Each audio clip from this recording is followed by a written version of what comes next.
Iran மற்றும் அமெரிக்க இஸ்ரேலுக்கு இடையிலான போர் இன்றுடன் 18வது நாளை எட்டியிருக்கிறது என இப்படி இருக்கும் நிலையில் நாளுக்கு நாள் இந்த போர் பதற்றம் அதிகரிக்கிறதே தவிர இந்த போர் குறைகின்ற பாடாக தெரியவில்லை. மாறி மாறி மாறி தாக்குதல்கள் இப்ப வரையில இடம்பெற்றுக் கொண்டுதான் இருக்கிறது. இந்த நேரத்துல பாத்தீங்கன்னு சொல்லி சொன்னால் ஐக்கிய அரபு ராச்சியம் வான்பரப்பை அவசரமாக தற்காலிகமாக மூடியிருக்குன்னு சொல்லி ஒரு தகவல் ஒன்று வெளியாக இருக்கிறது. ஏனென்றால் ஈரானினால் தற்போது புதிய ஏவுகணை மற்றும் ட்ரோன் தாக்குதல்கள் தீவிரமாக இடம்பெற்று வருகிறது. அப்ப இதனால் அதனுடைய பாதுகாப்பு நலன் கருதி ஐக்கிய அரபு ராச்சியம் வான்பரப்பை தற்காலிகமாக மூடப்பட்டிருக்குது.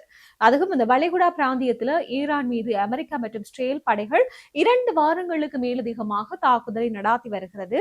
அதற்கு இப்ப ஈரான் சேர்த்து வச்சு தக்க பதிலடி தாக்குதல்களை நடத்தி கொண்டுதான் இருக்கிறது. அதுவும் அரபு நாடுகள்ல அமெரிக்காவினுடைய படைத்தளங்கள் எங்கெங்கெல்லாம் இருக்கோ அங்கெங்கெல்லாம் ஈரான் கடுமையான தாக்குதல்களை தற்போது வரையில் நடத்தி வருகிறது. இப்படி இருக்கும்போது ஈரானில இருந்து ஏவப்படுகின்ற இந்த ஏவுகணைகள் மற்றும் ட்ரோன் தாக்குதலை அமீரக விமான பாதுகாப்பு படையினர் இடைமறைத்து அளித்து வருகின்றார்கள். இப்ப கிட்டத்தட்ட போர் தொடங்கி 18 நாள், நேற்றைய நாள் 17வது நாள், நேற்றைய நாள்ல கூட தொடர்ந்து ஈரானினுடைய தரப்பில் ஏவப்பட்ட ஏவுகணைகள் மற்றும் அந்த ட்ரோன்களை அமீரகத்தின் வானில் பறந்து வந்தது.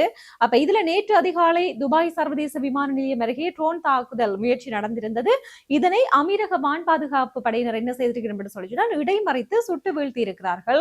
அப்ப சுட்டு வீழ்த்திய சந்தர்ப்பத்தில் அது போய் எண்ணெய் கிடங்குக்கு மேல விழுந்திருக்குது. அதாவது ட்ரோன் பாகங்களால் சிதறி அடித்து பயங்கர தீ விபத்து அங்க ஏற்பட்டிருக்கிறது. அப்ப இதனால் நேற்றைய தினம் விமான நிலையம் மற்றும் அதனை சுற்றியுள்ள 4 முக்கியமான சாலைகள் எல்லாம் தற்காலிகமாக மூடப்பட்டிருக்குது. அப்ப இதனால் விமான நிலையம் மற்றும் அதனை சுற்றியுள்ள 4 முக்கிய சாலைகள் மூடப்பட்டிருக்குது.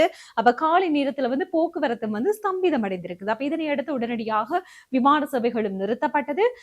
இப்படி இருக்கும்போது ஐக்கிய அரபு அமீரகத்தில் துபாய், அபுதாபி உள்ளிட்ட அனைத்து விமான நிலையங்களும் தற்போது மூடப்பட்டிருப்பதாக சொல்லப்பட்டிருக்கிறது. இப்ப துபாய் விமான நிலையம் உள்ளிட்ட பகுதிகளில் ஈரான் தொடர் தாக்குதல்களை நடாத்தி வருகிறது. இப்படி தீவிரமாக தொடர் தாக்குதலை நடாத்தி வர்றதால இந்த முடிவு எட்டப்பட்டிருக்கிறதால சொல்லப்பட்டிருக்கிறது. மேலும் விமான போக்குவரத்துக்கான வான் பகுதியை மூடுவதாக ஐக்கிய அரபு அமீரகம் இப்ப அறிவித்திருக்கிற இந்த நிலையில டிக்கெட்டுகள் முன்பதிவு செய்தவர்கள் இருப்பினும் அவர்கள் விமான நிறுவனங்களினுடைய அறிவுறுத்தல்களை பின்பற்றுமாறு அவர்களுக்கு இப்போது அறிவித்தல் விடுக்கப்பட்டிருக்கிறது.